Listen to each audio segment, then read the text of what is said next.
Where we going? Okay. GK, Lmnop podcast, you know what it is.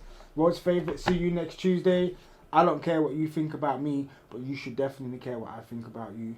Thanks to everyone who watched and subscribed, and if you haven't watched and subscribed, like the thing, you know how it is.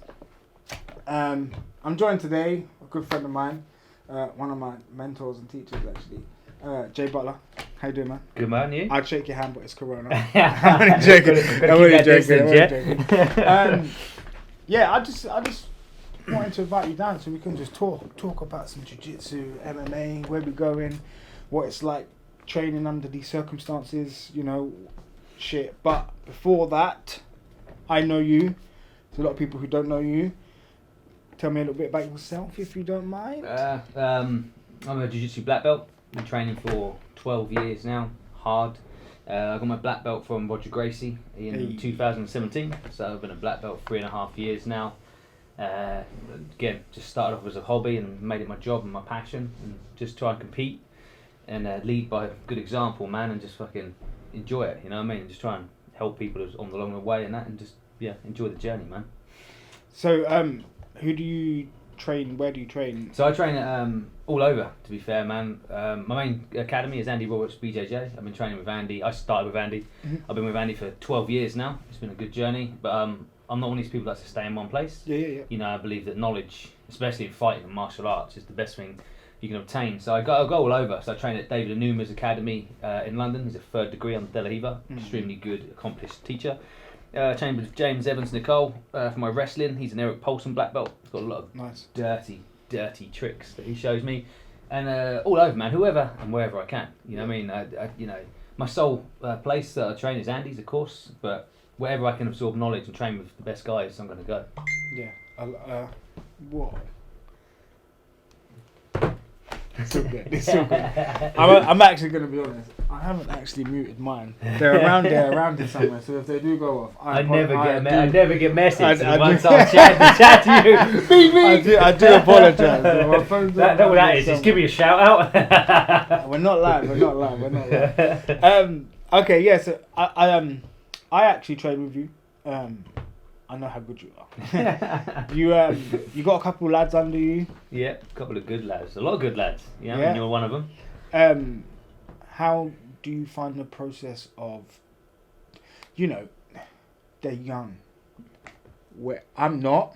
They are. I'm one of the older lads. They're young. How do you find it hard to keep them engaged, or are they hungry? Are they, I don't know, man. Shout outs Tom, Connor, Cam, Awkward Onion, Nathan, just some of the guys.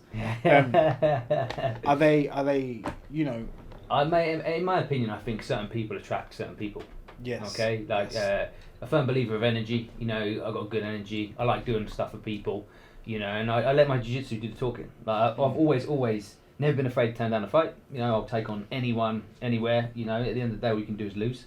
And I feel people get attracted to that. They see that. They think, well, if he's willing to put his body on the line and do this stuff, I want to learn from him. And they see my victories and the people that I've fought over the last few years and stuff. And people see that and they think, well, I want to train with that guy. He wins, he loses, he's humble.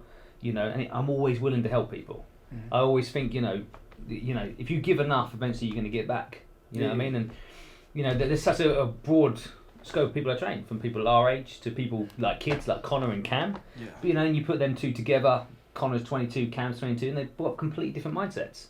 You know what I mean? To training, Connor makes mistakes because he's young. Well, Cam doesn't do that, and he's the same age. Yet Connor does things that Cam doesn't do. You know what I mean? And I love it. Again, being nearly 38 myself and rolling and training with 22-year-old killers, and they are killers, man. You roll them yourself. You know what I mean? It keeps me hungry and keeps me young, I think, personally. You know what I mean? And I absolutely love it, mate. And again, lead by example. I would never get them to do something that I've never done myself. And I'm just trying to advise them on all the mistakes that I've made during my career, and I want them to go far. I want anyone to go far that training with me, Connor's recently got his brown. Yeah. Congratulations, Connor. Big shout out. I've got to shout you out. Congratulations on that. Do you see Cam? Obviously, we've not been training. We've not been training.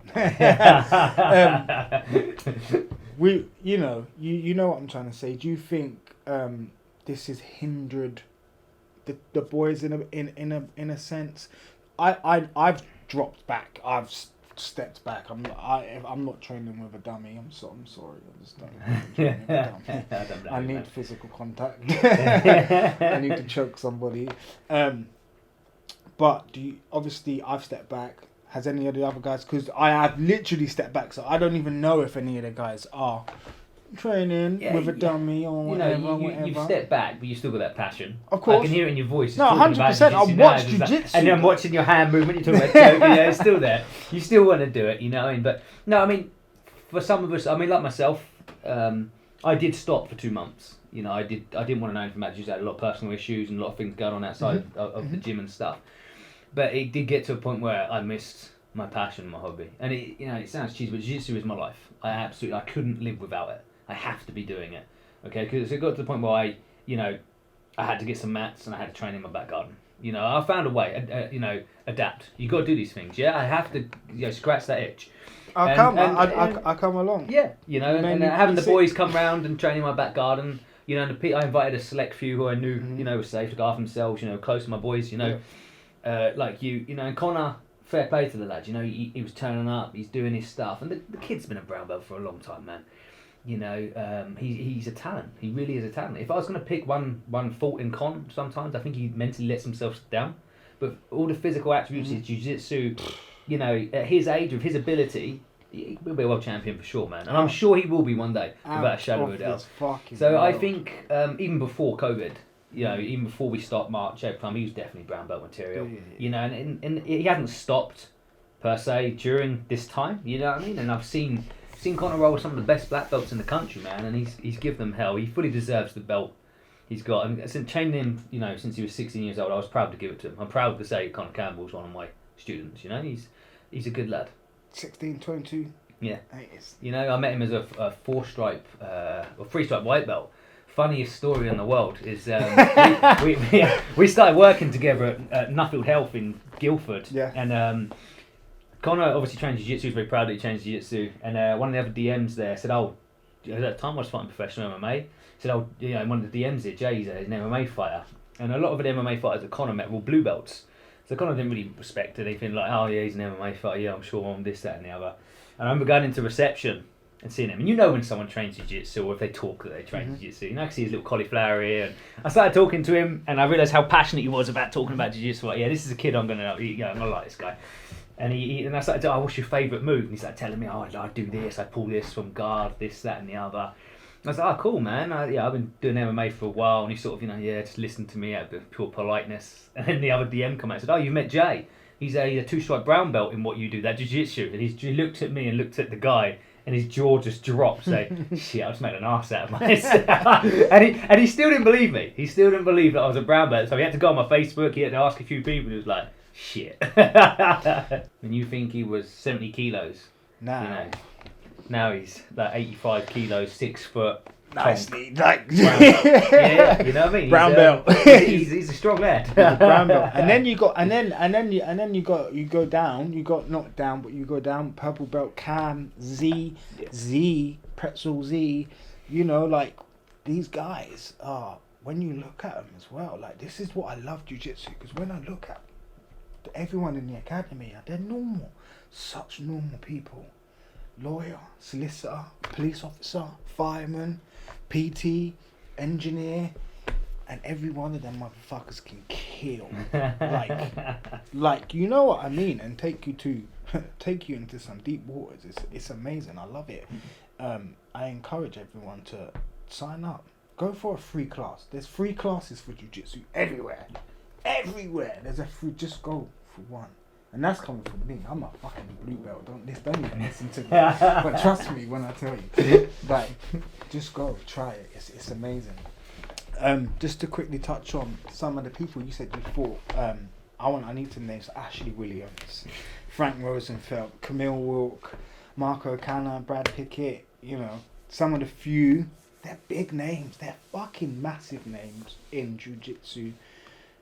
The process that you go through with that training wise, do you find it different? Because you've done MMA. Do you find the training for a fight in the cage different to a comp where you're going to fight against the greatest welterweight in the fucking world, Ashley Williams? Yeah. Is he welterweight? He's featherweight. Featherweight. Yeah. Featherweight. Yeah. The greatest featherweight in the world. Yeah, well, hands I agree with down. that. Hands fucking down. Let's say it. You know, you go up. What's the process? Like, what's going through your mind? It's like going in the ring with Mike Tyson. And do you know what I mean? In your weight class. Yeah. I mean, I think the first time I fought Ash, I didn't know too much about him. It was in the gi. It was a British Open, and I fought him in the gi. And I did a bit of research before, you know what I mean. And I thought, hell, this kid is good. And I fought him, and he full on beat me by points. And then we got chatting. And you know, the good thing about competing, man, that's something that I've learned. It's good for you. The simple reason being is, you know, I know you've got a lot of people say, oh, competing doesn't make you better. You tell me how it can't make you better. You know, when you're fighting all these new guys, one, you're going to test yourself mentally, test yourself physically, and you're going to walk away from that thinking, shit, this is what I've got to work on. So you're only going to get better, yeah?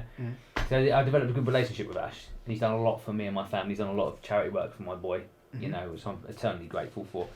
The second time I fought him was more my set in no-gi, but I took the fight on 15 hours notice. Okay, it was a Friday night, and I was travelling to Liverpool on a Saturday morning to fight Neil Atkins, a smaller guy, slightly smaller than Ash. Still a great competitor. Yeah, Neil, man. Yeah, he's done some good stuff, and I was looking forward. I trained specifically to fight Neil. Neil, you know, his style and the way he likes to do things. And then Chris Thompson, the promoter of Gravel Fest, phoned me up. I was at a swimming lesson with my little girl, so I'm poolside chilling, and he phones me up thinking, "Oh man, don't tell me the fight's off." And I answered the phone and I go, "Oh mate, yeah, you alright?" He goes, "There's gonna be a few changes tomorrow," and I'm thinking, "Fuck, Neil's injured or he's pulled out." He goes, "I've offered a few other people this fight, but no one wants it. I'm pretty sure you're going to say yes, but I've got to double check. Do you want to fight Ashley Williams tomorrow night instead of Neil?" And I was like, "Fuck yes," was my exact words. Not because I disrespect Ash and this, it's because he is, in my eyes, I think he's the greatest featherweight in the world. And I want to see where I match up against these guys. You know, so I said 100% I'll take the fight. I'm not going to turn down the chance to fight Ashley Williams. And it made me laugh, the fact that Chris had to say to me a few people have turned down that fight. Why? The fuck have you got to lose? You're fighting Ashley Williams on like 15 hours notice, you know? So we go up to Liverpool on the day, you know, and Ash he's so cool backstage. Like, we're chatting like me and you are now. Like, you know, we're going to go out and try and kill each other, and a couple of hours later, and he's like, "Are you going to wrestle tonight? I can't really be bothered to wrestle. Do you want to do this?" You know what I mean? So it's like, man, I just want to roll. Let's just see what happens. And, you know, it's when you slap hands with someone and you look at the you know, across the mat to these guys, you know, I do idolise Ash because he's done a lot of good stuff, and he's the top boy in my weight class, and you think, shit, I'm actually standing in front of him now.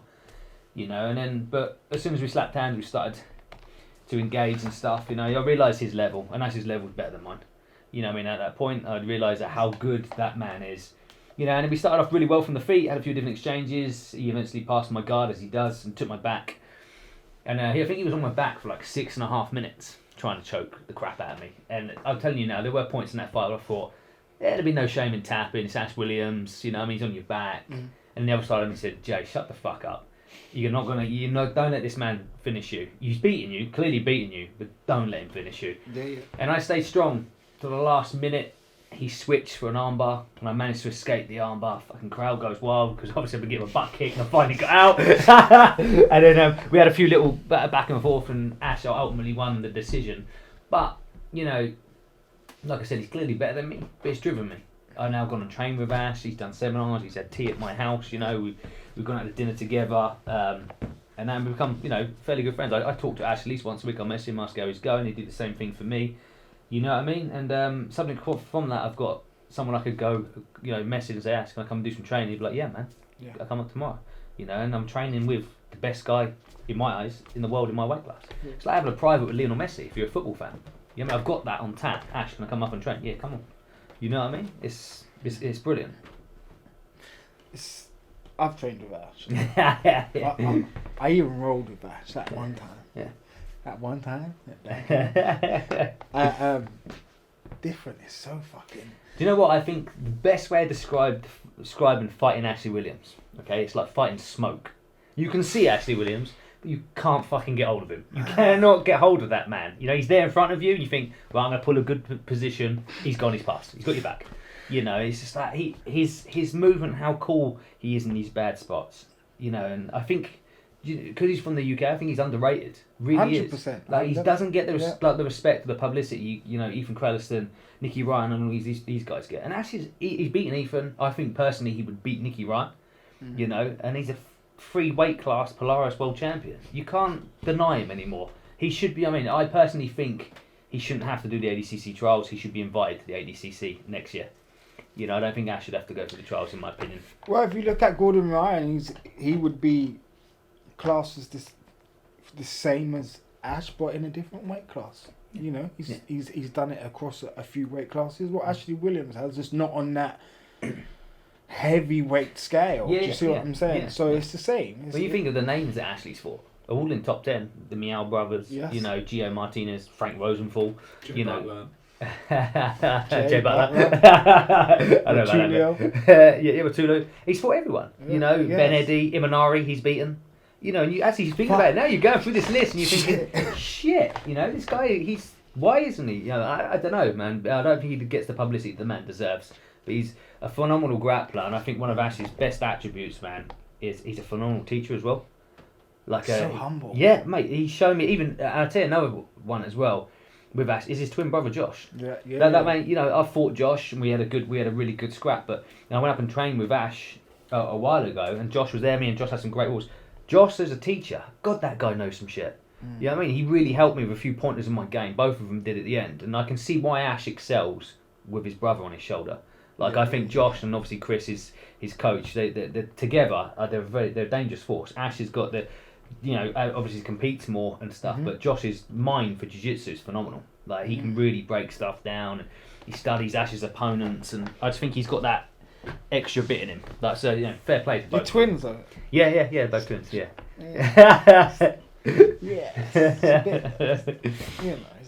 They're a good pair, man. Really That's good cheating. I didn't say that. I really didn't say that. No, but Camille Wilk. Oh, mate. Frank. I just got to mention Frank because, again, he's top. Mate, he's one of the best. Level. Yeah, one of the best. Call him Bat Boy for a reason. Yeah, man. Jesus Christ. I still have nightmares of that man on my back. Can you tell me about that fight? So, I didn't know too much about him. You know me, Nick Fielding, who runs Battle Grapple, another phenomenal show. Nick, they really looked after me with the fights on that show. Probably, give me people I probably didn't deserve, but Nick's a good guy, and I do a lot with the show. And he messaged me saying, "Look, do you want to fight one of Danaher's guys?" And I was like, "Fuck yeah!" Well, who wouldn't? John Danaher's one of the best instructors in the world. His Death Squad is synonymous. Everyone wants to fight him. He said it's Frank Rosenthal. So I did a research and thought, fuck, that's one of Nicky Ryan's training partners. He's one of the best. He's a young lad. He's up and coming. I thought, yeah, fucking right. So I felt confident with that fight. I thought I could surprise him. But, obviously it didn't go my way. He's the guy... You know what you've got making of a man when you slap hands. In my opinion, when you first start grappling someone, you know if it's going to be an easy night, a hard night, or you're going to get fucked up. And when I slapped Frank's hand and I sat, because I knew he was a phenomenal leg locker, I thought I'm going to try and attack his legs and put pressure on him and maybe get lucky, And I just felt by his grips that it was going to be a tough night. I didn't feel completely out of my depth with him, if I'm perfectly honest, but he is clearly better than me. And I made a mistake. He managed to catch him mount. Yeah. We'll see what happens now. I've definitely improved. That was a long time ago. Yeah. Rematch on the cards. I'll me man, I'll fight any of them again. I'd love to. That's what I like about you, Jay. You would never tell you. You can't. You're just ready. Why? I don't see the point in it. At the end of the day, when I physically can't do this no more, and I can't, compete. I'll always roll jiu-jitsu for the day I die, but I physically can't compete at the level that I'm happy at. I can look back at my career and people are like, well, who are you and who did you fight? Fucking hell. The last year, 2019, I fought guys in the Ashley Williams, Camille Wood, Frank Rosenthal. You know what I mean? These are all guys that are just phenomenal and well known. You know Could what I mean? have had an amazing fight with Robert DeGale. Yeah. We have to shout Robert because he's fully underrated. Yeah, not a fan of his Instagram. It's a bit weird. But that's my opinion. I'm allowed it. But that aside, I'd never ever take away from his craft in his fucking wizardry. Mate, yeah. He's phenomenal. Wizardry. What happened? I was there. Yeah, Fuck, I know, man. Like, from you, I get a lot of stick. No, a lot that. of stick for it. You bottled out. You tapped well early. This, that, and the other, and it really upset me because I consider myself a tough guy. Yeah. If you're gonna catch me and sub me, I'll tap willingly. You beat me. You've bested me in that case. So I knew Robert sits. So I literally changed my game plan walking down the stairs. Which I probably shouldn't have done in hindsight. Right, so he sat and I thought I'm going to sit and try and berambola and get to his back. If I can get past his legs and I can catch his back, I'm going to get him. Mm-hmm. Okay, but I just went to feed my first hook in for the berambola and he caught my shin and my ankle and pulled me into saddle. As he did, I've got a sort of grade 2 meniscus tear on my left leg and it just made the most horrendous noise. It sounded like a gun boom, going off. So I tapped and even Robert stopped. Right, and he basically looked at me and said, "What are you tapping early for?" Like, my knee had gone. I couldn't even close my leg at that point. And and the fight was stopped. He won, fair play. You don't mean I'm gonna take you. He was a bit funny. Oh, you're taking my victory away from me. No, I'm not. You beat me. Your hands being raised, mine isn't. It's cool. I'll accept that you beat me. I'm not gonna fucking say, "Oh, I lost to injury." No, you beat me. Fair, fuck it. It doesn't bother me. And then I got a lot of stick from people. After Robert made a funny post about it. And I saw a lot of comments, basically slagging me off, saying I was a pussy, I bottled out this, that, and the other. And it was only when Flow Grappling released a video, and I shared the video on my Instagram, where you see the ref go over to Chris Thompson, and the commentator said, I heard the most horrendous pop on his knee. You know what I mean? So I clearly didn't make this shit up then. And the medics were there, the referee even said, yeah, his knee went big time. Well, I'm all up for fighting, man, but when my limbs have gone, they've gone. You know what I mean? Like, everyone's human. Well, this is what I'm going to say, like... I'm not even sticking out for you. I'm having surgery next week. Do you know how it feels? For the same fucking problem. For a grade 2 meniscus tear. When I tell you, I can sit here fine. But then I go to get up and my knees go... And I'm like, oh, fuck! And I'll drop like a sack of fucking shit. And I'm down for 10 minutes. Like, yo, just give me a minute. I just got to, because... It's gone. I know your pain. And you have one of the best leg lockers in the world hanging off that leg. Exactly. Like, it's like you arguably, like, come on, Robert's not a fucking amateur in this. He's a Henzo black belt for a fucking reason. Do you know what I mean? Like, let's give the man his credit. But come on, I know. Fuck the haters. Fuck you. Come see man in person, innit? Don't. But everyone's got an opinion, yeah. Everyone's got an opinion. We're allowed that opinion. Yeah. We're allowed that. A lot of these people that make these comments, like I said, are stuck behind the keyboard. Have not. It takes a special kind of person to do what we do. To walk out in front of that many people and actually have, grappling from MMA to grappling, to actually have a fight with another human being, knowing what's on the line, your limbs, your reputation. Especially at my grade. A lot of black belts, man, as soon as you get a black belt, that's it. Can't risk my black belt because I'm competing. I think as black belts, it should be fucking mandatory. You should have to fucking compete. You should get out there and fight. You test your skill. Like a champion. Learn, and get better. Defend your title. Yeah, and show why you're a black belt. And I pride myself on that. I've never been afraid to. Black belts only, like they say, a lot of people like, got black belt, I made it. And it's like, well, actually, you've only made it so far. Yeah. You've still got this much further to go. It never stops. It's only a bridge in your journey. Yeah. Like, white belt, it's a bridge. Blue belt, it's a bridge. Every belt's a bridge. Like, black belt, and you're like, oh, I'm done. I get a black belt. It's like, well... I will give credit to everybody who deserves it. I have rolled with some black belts and said, you are not a black belt, I'm sorry. I am a blue belt. I'm not great. I'm not great. I shouldn't be able to do that. That's my argument. So, if not the fact that you let me, even some brown belts, you've seen me with a few brown belts, and it's just like, really, bro? Like, you're a brown belt? Like, so... you haven't made it because you've got a black belt. No, you've only made it so far. Now let's continue the journey. Black belt is when you should step on the gas more. Yeah, I mean, because people look up to you. You're respected. Having a Brazilian Jiu-Jitsu black belt is a big thing. You can't buy that shit. You got to work for it. And I think I've seen some longer than a doctor's. That's what it is. It's hard. You can become a doctor quicker You can become a lawyer. You can become a superintendent quicker than you can become a bajillion black belt. Let's and the few and far put between. it into fucking perspective. Do you know what I mean? I think with every belt grade, there's black belts and then there's black belts. Okay, yeah. You know what I mean? Like, Yeah, I think the same with purple. Like, in today's the way jiu-jitsu is going now, especially with no-gi, leg locks, this, that, and all the other, you've got purple belts that can hand black belts their asses now. Yeah. You got to respect that. You know what I mean? It's the landscape for jiu-jitsu, I think, in the last 2-3 years, mainly because of Danaher and them boys, has changed completely. You know what I mean? But you still got to respect that person that wears that black belt, because I know what it takes to get it. When I got my black belt, I got home from the academy, Andy's academy that night, and I had a load of messages on my Facebook from black belts from America, different people that I've never fucking met before, just saying, congratulations. One word, congratulations, well done, good job, this, that, and the other. Because they recognise their life, you know, the journey it took them to get there, and then when you've got Roger Gracie standing in front of me, tying it, and Mauricio standing next to him, you know it's legit. You know what I mean? Yeah. You know, and obviously Andy told Roger, because Andy couldn't give it to me at the time because it was a first degree, and you have to be a second degree. For Andy to say to Roger, Jay's black belt material, can you give it to him? Obviously my head coach knows that I was at that level, you know, and you got these people that will be like, I know what that man must have done to get that belt, and it's respect. You know what I mean? You got to respect anyone in that way, you know. But I know what you mean by, you know, you roll with some black belts and you're like, you know, you're not really sort of that level. That doesn't mean they don't deserve the belt. No. You know, you got these guys that turn up 2-3 times 100. a week. They've been going for, you know, like the furniture. Oh, there's old John over there. He's been doing this. You know, he's always there. He would not be able to tap everyone out in that room, but he definitely deserves that black belt. Yeah, time served. You know what I mean? But I never wanted to be that.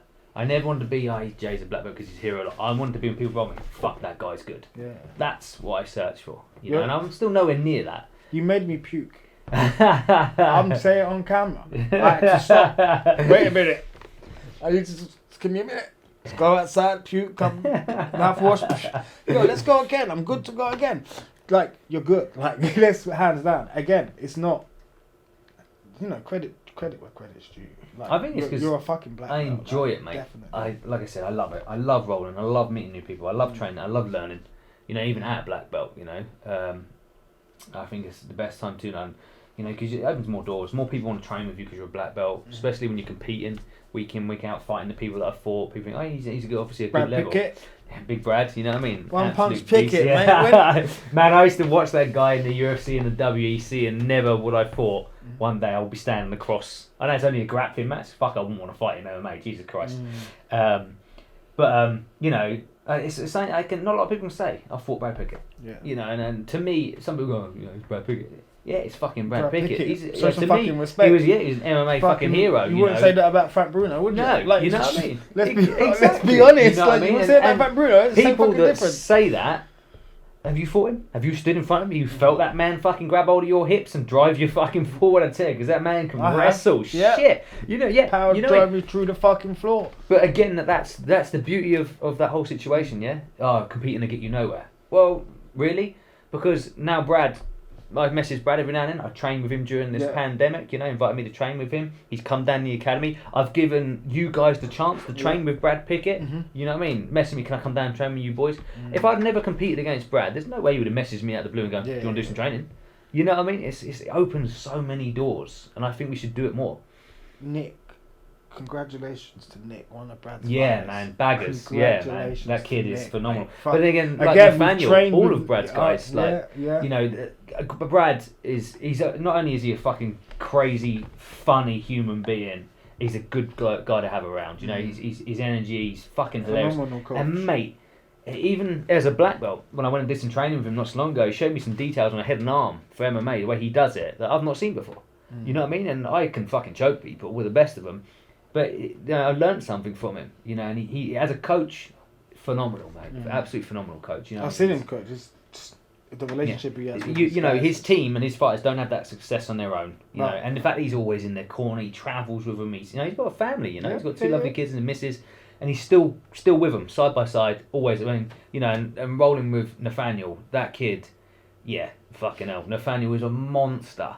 You know, and I think he deserves more out of the UFC than I think he should get top 10 fights, you know what I mean? I know he's unfortunate in his last one. Personally, I think he won that fight after watching it a couple of times.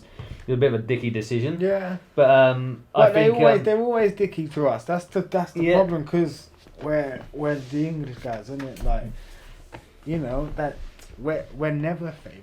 Yeah. Darren Till is a fucking amazing fighter. He's cocky, deserves to be. He's a fucking amazing fighter, you know. But again, he doesn't get any credit. He doesn't get any credit. Yeah. Again, we was talking about Ashley. Ashley gets no credit. Yeah. None at all. He's not talked about like Ethan Crellison, yet he's beaten Ethan Crellison. You know what I mean? That's the crazy thing, isn't it? You know what I mean? Like, you know.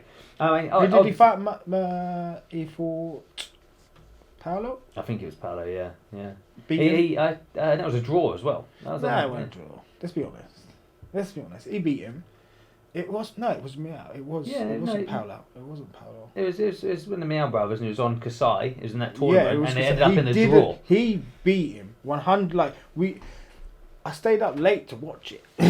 Like, he won 100%. So you're beating my favourite fucking weapons. You know me. Like, I like, that's my shit. Baron bowlers, isn't it? I love that. That's my game. You beat him, like, hands down. Again, like, but English, so you don't get any credit. And that's just my opinion. I'm allowed my opinion. That's just the whole point of me having one. Do you know what I mean? I'm allowed it. Just so,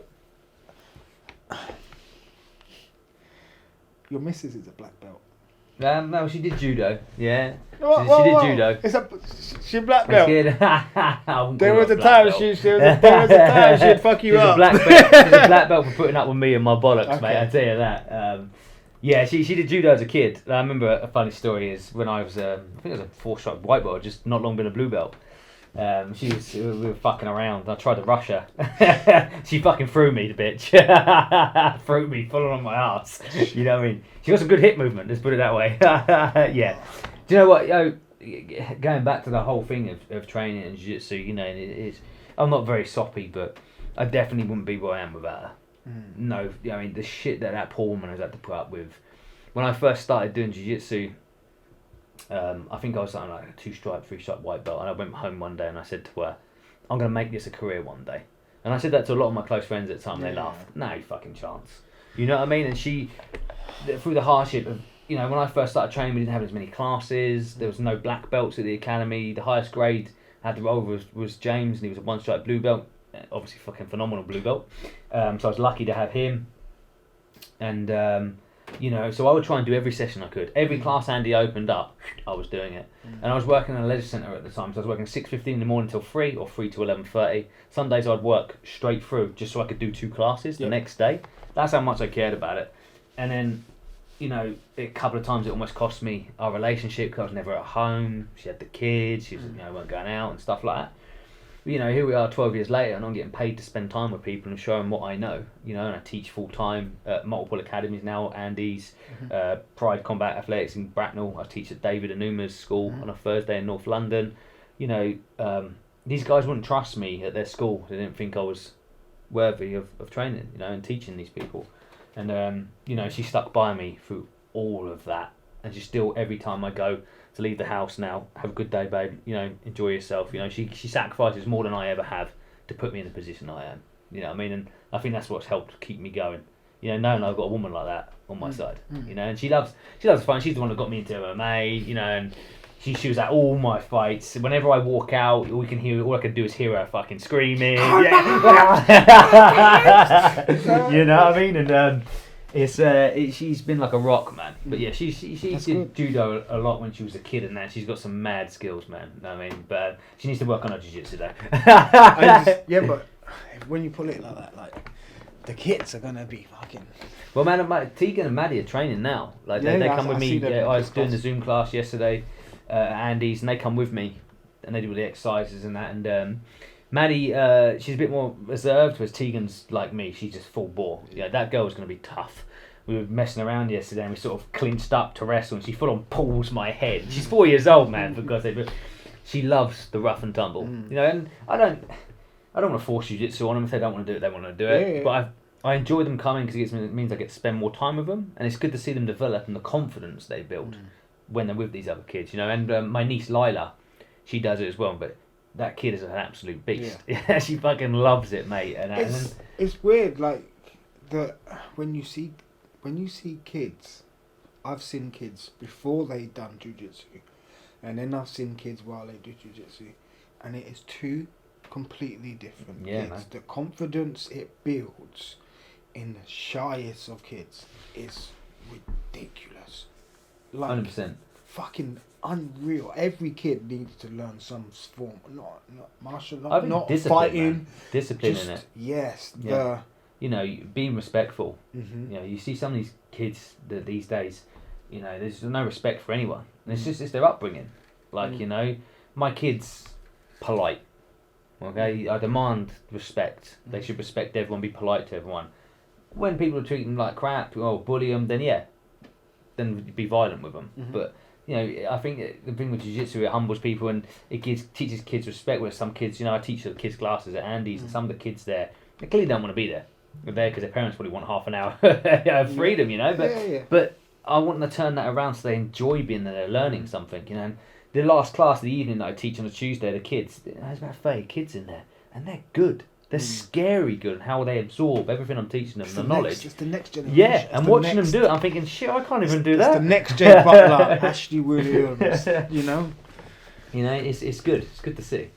That's I've been trying to get my kids to do it. My little boy, you've met him, he did. And that surprises me, man, because that kid, when you're there, he loves a bit of rough and tumble, loves watching. When I say, look, we're gonna go, he's like, yeah, nah. And I said, all right, cool, let's stay and we can fight. And he's like, yeah, let's do that. He just wants to punch, kick, Dragon Ball Z in it.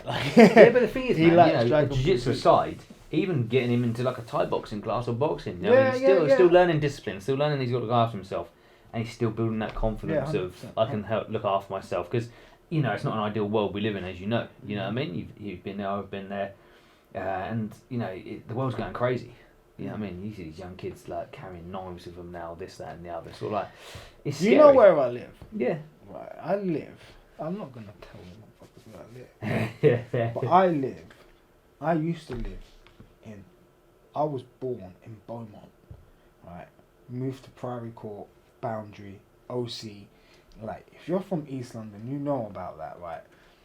I live now, 2017, not 2007, there was a few years, it was rated the best place to ever live in England. It's high, it's very high, it's very quiet around here, right? But yet, kids are coming from a few towns away with knives and robbing kids outside the shop and that. And I'm like, bro, I've moved from London. I've moved my kids from London to the sticks for this fucking reason. What the fuck's going on? Mate, it's scary, innit? There's a kid like a few roads down from me, 15-year-old lad outside the bar, got his bike robbed at knife point. His fucking bike. Fuck me. Is it really worth going to prison for that amount of time for a fucking knife and robbing someone of a fucking push bike, man? I mean, how much are you going to get for a fucking second-hand push bike? For fuck's sake. It is crazy, and this is why I want my kids to learn jiu-jitsu or some form of martial art. Just so they've got a bit of confidence and they can, because, I hate bullies. I hate that sort of crap, picking on kids. If you've got a problem with someone, leave them the fuck alone. Unless they're causing you physical harm, fuck off. So I will not have people bully my kids. I wouldn't go around beating kids up. The way I look at it is, if your kid is bullying my kid, my kid hits your kid, my kids have full have been instructed to defend themselves if they have to. But if it continues, I will speak to the parents and say, look, your kid's bullying my kids, can we sort this out? If it doesn't stop, I will send to the parents, every time your kid hits my kid, I'm going to hit your husband. I've got Joshua to just tell them to stop once and then take down, full mount, whisper in their ear next time you kill them. Yeah, there you go. There you go, man. It's you got to kneel defend on their yourself. shoulders, And whisper again, in their that ear, will... next time I'll kill you. Yeah, that will echo with people. Shit, man, don't mess with him. Don't fuck with him. And the thing, just keep it to yourself. I hate it. I hate people that bully people just so I want to look good in front of my mates. It will come around, man. It will come around for you one day, I'm telling you now. Swings and roundabouts, man. Swings and roundabouts. Like everything, what goes up must come down. Yeah. What's done in the and dark, you know that, will come to the light. It is very fucked up, and just my good friend Ben has a saying: do good and good things will happen. Be nice and do good things. Yeah. That's it. That's good. It. Be I love nice that. and do good things. I'm gonna steal that. Be nice and do good But, things. yeah. That's what I'm gonna call this podcast. Yeah, I think if you do good, you get good things will happen to you. You know, you got to believe that. You know what I mean? And just be a good fucking person. You don't go be an So arsehole. do you believe in that? I'm very, very much like what I say is what's gonna happen. I like when I tell you, like, I speak things into existence. I am going to win the lottery. Remember I said that. I speak things into existence, and I try to. I like to think I can. Are you on that page, or do you just live life and say it is what it is? No, I you know what, I've learned a lot in my life. I had a hard life. I had a shit upbringing. You know what I mean? Is your dad a boxer? No, my dad. Do you know what? My dad's not even a man in my eyes, mate. You know, Mm-hmm. he's never been there for me. I'm his only son. There's, you know, I've got 2 older sisters, 2 older brothers, different fathers. You know, my mum. You know, I don't like to speak ill of my family, but she's never been really a mother to me. I've always been on my own. You know, I come over from school, she wouldn't be there. You know, she'd be at my fucking drug addicted sister's house looking after her kids, this, that, and the other. You know what I mean? So that sort of stuff has, you know, always been there and sort of messed with my head. You know what I mean? It's just the way it goes, you know. But it just sucks, you know. So I think what you get out of life now is what I make for myself. You know, like you said, if you're speaking it into existence, you're gonna make that shit happen somehow. You'll find a way, or you'll get around it. So everything I want in life now, I'm gonna make fucking happen. You know, and there's no excuses. Like I said, you know, having my cancer diagnosis at the beginning of the year has made me realise. I was going to touch on that, but I didn't. Yeah. I didn't know how to bring it up. That's fine. I like talking about it because it makes people more aware. How did that affect you? Mate, that is the worst experience of my life. You know, and it was What was it? What literally. Because So I happened actually was, see you. I saw you in the academy. I competed on Grapple Fest in February against Robert Deagle. Yes. Right, and just around December time, I got a scratch on my cheek, and you know, it's like we're sweating, we're rolling, fucking nails and this, that, and the other. And I brushed it off, cool, bleeding cheek, carried on. And over Christmas, it just kept sort of scabbing up, and then the scab would fall off, and it just bleed again. But I was still training, still sweating, still rolling, and I thought, that's just because I'm fucking training, just ignore it. You know what we're like. And January come, and they kept doing the same thing. I think, what the fuck is it? Okay, so me being a man, I ignored it. And literally, I fought Robert Deagle in February. I fought him on a Saturday. Mm-hmm. On the Monday, my wife said, I've made a doctor's appointment for you. You've got to get that thing on your face checked out. I thought, okay, it's obviously some sort of skin infection. I've got impetigo or whatever from rolling, mats, whatever. So I went to the doctor's. I sat down and he sort of looked at me. Yeah, got the old fucking, I don't know what you call it, fucking eye thing out. Had a look. Didn't brace me, anything. He said, I think it's a form of skin cancer. And I just looked at him. You what? Yeah. Couldn't even speak. I was like, what? And he goes, yeah, I think it's a form of skin cancer. We're going to go down this path. No, it could. I said it could have been anything else. No, I'm pretty sure it's that. Right, okay. He said, I'll refer you to a dermatologist. You get an appointment in the next couple of days. That was it. So I walked outside and I phoned my wife, as you do, the first person you call. And I told her. She was like, right, okay, all right. I went to Sainsbury's across the road from the doctor's. I got a can of Red Bull, as I do. And I sat in my car. Red Bull Butler. Yeah, I love that shit. And I sat in my car for about an hour and a half, just looking into space, thinking, fuck me, that man's just told me I could have cancer. And you start, mate, your head is a funny thing. Yeah. You know, I start thinking, When fuck, you're alone am I with your thoughts. going to fall apart? Am I going to die? Am I going to see the end of the year? Am I going to see my kids leave school? Am I going to walk my girls down the aisle? You know what I mean? This starts. And then my wife phoned me back, crying her eyes out. I've just processed what you've told me. You know, what the fuck, what they said, where are you? Get home. So I got home. And, you know, a good friend of mine, Rich Stacey, said to me, he's got quite a severe form of cancer, you know, and he lives literally 3 months at a time, bless him. And every 3 months he has to go to a special hospital in London, and they tell him if he's got another 3 months, basically. So I got a lot of advice from him and other good people. Again, Benny, with my head, helped me out with a lot of stuff. Advice from him. He said, I'll never forget this, Rich, thank you for this. He said, you're part of a club that no one wants to be part of. You know, and unless you've been told actively by someone, Fucking hell. you've got that, you don't process it. You think, and I thought, nothing can hurt me. I'm fucking gonna live till I'm 78 and I'm gonna die in my sleep. When someone puts the brakes on that, no, mate, you've got you don't believe it. I didn't believe it. So I got a letter through on the Wednesday dermatology appointment through the NHS, and obviously COVID was kicking off. My appointment was the 25th of August to take to the biopsy and confirm that it was what it was. And my missus went away for the weekend, and I was with the kids. And 1 minute you're fine, yeah, fucking I'll get it sorted, I'll be fine. Next minute, I'm dying, fuck, panic. And I had a panic attack in my bedroom. I've never had a panic attack before. While you was alone with the kids? Yeah. And the kids were asleep. Maddie was in her room on her iPad. And I'm telling you now, mate, I've never experienced anything like it. I wanted to get out of my house and fucking run. Run fucking where? You know what I mean? I just wanted to run. Forrest Gump. Yeah, pretty much. And I was thinking to myself, and I got down the stairs. And I had to calm myself down. I was like, where the fuck are you going to run to? And what the fuck it's going to do? Yeah. You know, so I spoke to my wife when she got back. I still wanted her to go away. I didn't want things to change, her to be fucking mothering me. You know what I mean? I didn't want to be a burden. And I said, I'm going to go private and get this shit and speak to someone. So I managed, luckily, to get hold of a doctor at Frimley.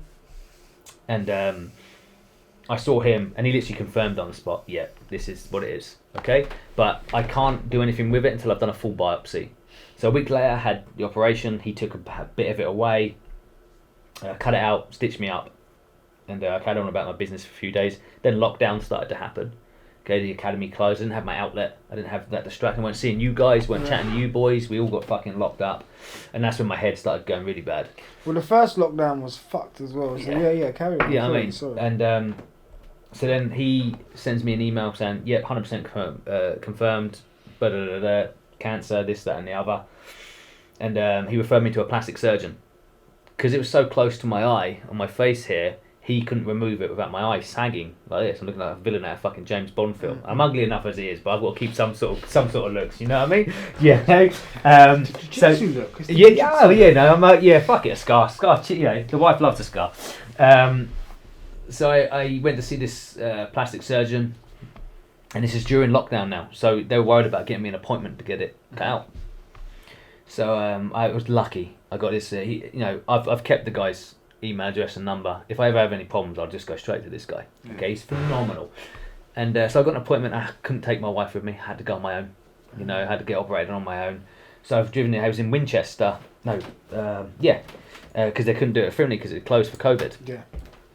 So I drove over there, and he talked me through the process of what they're going to do. Laid me down.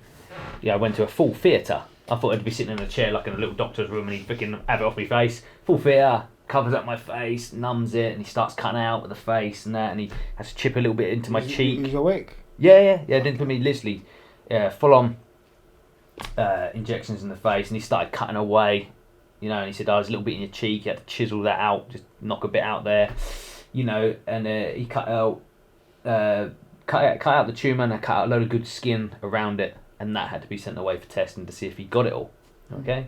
So I then, by the time I got out of the because I had to sit in there for a while, while the anaesthetic wore off, and why I was, I had to have a cup of tea, a sugary drink, and I was his last patient before he then went off to help the NHS because of COVID. I was so lucky, fucking hell. And he come out, he's chatting to me, he went really well. You know, don't worry, just chill out, and we'll contact you in 2 weeks and let you know what's going on afterwards. Okay, so by the time I literally got out of the surgery, got to my car, my eye had closed, big old, I got pictures on my Instagram, big old nose, looked like I'd gone 3 rounds of Tyson. And I got home, and for me that was the worst 2 weeks, not knowing that I had surgery. Yeah, for the first 2 days that boosted me now, and it had been cut off my face. I thought, okay, it's off my face. But that don't mean shit with cancer, you don't know where it's gone. And the 2 weeks, because we were full lockdown then, kids are stuck at home, I'm stuck at home, can't work, can't train, can't see you guys, you know, and not knowing what my future was. Would I see the end of the year?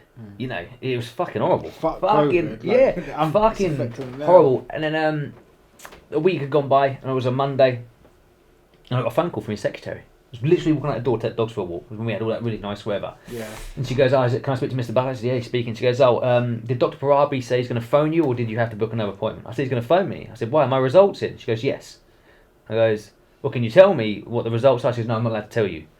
It has to be him, and he's not back in the office till Friday. I was like, fuck you. Why are you ringing me for? Yeah, mate, What are you ringing honestly. me for? Michaela grabbed the phone. Well, what does it say? This, that, and the other. You must be able to explain something. You can't phone him like this. And her words were, right, I can read a little bit, completely excised. That's the only thing she told me. Like, I know it was completely excised because he cut it out, but has it spread? Has it gone anywhere else? So Michaela said, take that as a good thing. It's completely excised. The whole lot's fucking gone. So I lived that week, mate, honestly, fucking up and down. Some nights I didn't even sleep, thinking, fuck, have I got to go through this again? I've got to take out more.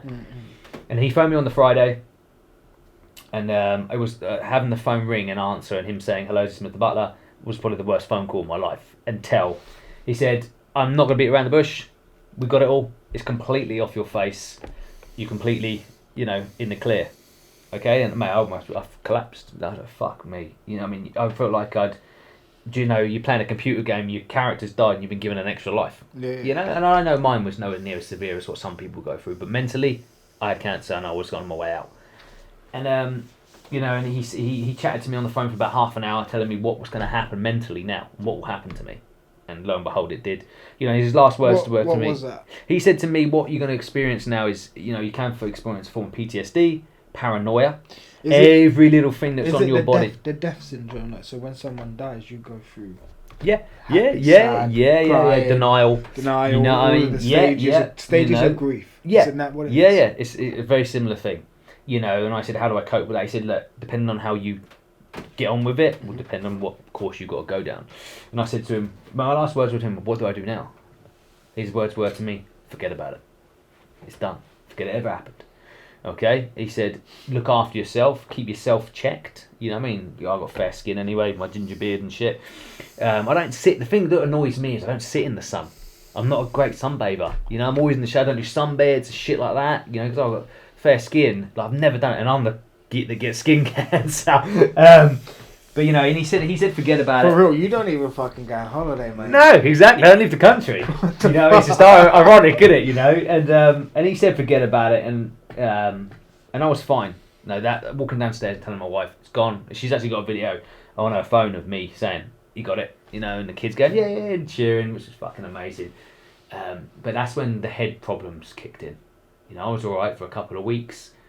Just trying to... You can't forget about it. I can't forget about even talking to you now. Thinking about the mental state and being told that and thinking how lucky I am. When there's people out there that fucking, go through worse, knowing that that's it. It's done. Your time's up. So afterwards I started suffering from PTSD, depression. I obviously lost my job, not working, teaching Jiu-Jitsu, not doing my passion. Enrolling, training, spending time with my friends, you and the guys.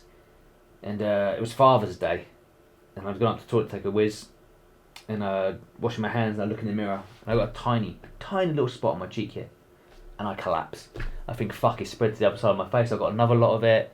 I couldn't leave my bathroom. I couldn't do anything, And then I went through a phase of that for weeks and weeks. I'd be fine.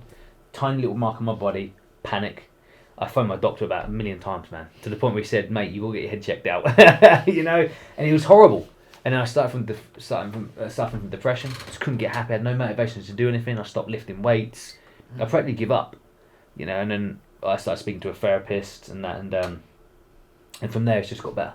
It's just got better for me. I really feel like I've been given a second chance at life. I promised myself a few things and the person I'm going to be from now on. Fuck people's opinions of me. Be more blunt and speak my mind. Say what you feel, because I'm telling you now, you might not get a chance again. And you don't want to. I don't want that regret. So when I'm blunt with people now, I'm just telling it how it is. What I should have been like before it took something like this for me to go, what, I think you're a cunt, fuck off. You know what I mean, basically? I got time. Yeah. I got time. I don't need your negativity. I deleted a lot of people from my Instagram. A lot of people, I stopped using Facebook as much. A lot of negativity on there was affecting me. Social media plays a big part in mental health. Oh, mate, 100%. Yeah, definitely, man. Definitely, So I stopped using that. And I deleted a lot of people that I just don't feel I need to be seeing what I'm doing in my life off my Instagram and stuff. And now I'm just living it, as I can. But it sounds crazy, but it's definitely made me a better person. Yeah. Knowing how vulnerable we are, and and we really ain't here long. You're fucking gonna live forever. I'll do this. Nah, man. Honestly, until someone turns around and says to you, "It's game over." There's no. Well, but what if I didn't know? You know what I mean? And I'm fortunate. I'm There's fucking no nowhere extra near. time. Yeah, you know, and I intend. There's gonna be big changes for me in this year, next year. You know, there's gonna be a lot. I'm working on a lot of good stuff for me and my family and my close friends, and I'm gonna change a lot. You know. I want to go back to a conversation that we had. You said Ashley's helped you a lot with your charity work. What charity work? I've got a 12-year-old son, my firstborn, Yes. and Ben was he's born prematurely, so he got asphyxiation of the brain, which caused brain damage, cerebral palsy, and you know, he's disabled, so he can't walk. He requires a lot of attention, a lot of equipment, and a lot of help to keep Ben having a normal life. You know what I mean? So obviously we've done. My wife, again, phenomenal amount of money she's raised for that kid, and the stuff she's done, from jumping out of a plane to selling things for £1 at our front door. Okay, she's amazing, and obviously we've got to constantly keep Ben in therapy. Yes. It's like we used to take him to a place called Footsteps. They've been phenomenal, but for like a 2-week session, like £1,500. You know, and he has to have it or he goes backwards. So obviously, you know, with charity work and that, and Ash being Ash, you know, he was away on his honeymoon. Yes. You know what I mean? Other side of the world. You know, and he messaged me saying, look, when I come back and get back to England, I'll do a charity seminar for your boy. Charge what you want, and all the money goes to him. He did the 24-hour flight from Australia to the UK. He got back at 6 in the morning. Hadn't even been home. Been away from his home for months. I picked him up from the airport, brought him back to my house. He had a cup of coffee, went for breakfast, and then he went straight to the academy and taught a 2-hour seminar for Ben. And then I took him back to the train. Then he went home. But, you know, that sort of person, you know, is phenomenal. You know, and he raised, I think it was nearly like 1,700, 1,800 people donating online, people paying cash on the day, people just dropping money in who didn't even do the seminar. You know, he didn't ask for a penny. You know what I mean? That's the sort of guy that he is, you know, and that sort of people are phenomenal. You know, and it helped. That paid for Ben's therapy for another 2-3 times, you know what I mean? It's just incredible. See, that's, again, you know, that's it's just a detriment to him, like, and he's the person he is, you know. Phenomenal. I know Ben, but is there anything coming up we can do as a people, a community? Anything and anything, you know what I mean? You know? From people sort of donating prizes that Michaela can sell or raffle, or smallest donations and stuff to him. You know, everything. It's a hard road. Like, unless you're, you know, in that boat and you've got a disabled child, it's not easy. Bless him, you know, and he wants to live a normal life. And the stuff that he has to go through, you know, he's got to go through. He may have to have a hip operation now, an operation on his teeth and stuff like that. And it's just hard, you know, especially when I've got 3 active girls that want to do things, and we can't just go to a park. Ben, you know, he's in a wheelchair.